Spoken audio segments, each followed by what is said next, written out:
అపరిచితుడు తర్వాత విక్రమ్ కు హిట్ లేదు. అలాంటి హీరోకు తన చిత్రంలో ఒక రోల్ ఆఫర్ చేశాడు రాజమౌళి.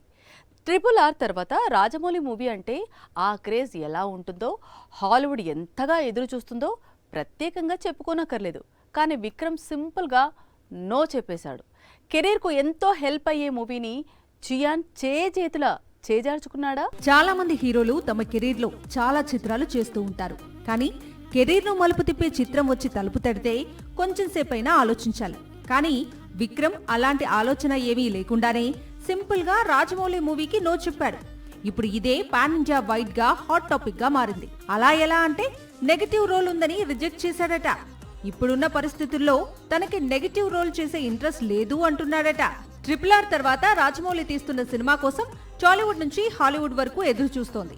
మాలీవుడ్ యాక్టర్ పృథ్వీరాజ్ సుకుమారన్ కూడా నటిస్తున్నాడు. ప్రియాంక చోప్రా హీరోయిన్ గా నటిస్తోంది. ఇదే చిత్రంలో విక్రమ్ కూడా భాగమై ఉంటే మూవీ నెక్స్ట్ లెవెల్లో ఉండేది. విక్రమ్ కెరీర్ లో కీలకమైన చిత్రంగా మారి ఉండేది. కానీ నెగటివ్ రోల్ రీజన్ గా చెప్పి చియాన్ ఈ చిత్రాన్ని వదులుకున్నాడు. నిజానికి విక్రమ్ ఇప్పటికీ బ్యాడ్ ఫేజ్ లోనే ఉన్నాడు. ఒకప్పుడు సౌత్ మొత్తం ఉన్న మార్కెట్ ఇప్పుడు లేదు. ఈ దశలో ఒక్క పాన్ ఇండియా బ్లాక్ బస్టర్ లో విక్రమ్ భాగమై ఉంటే అది కెరీర్ లో మరో మైలురాయిగా ఉండేది.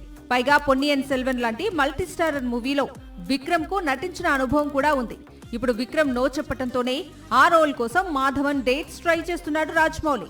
మాధవన్ మహేష్ మూవీలో అడుగు పెట్టడం ఖాయంగా కనిపిస్తోంది.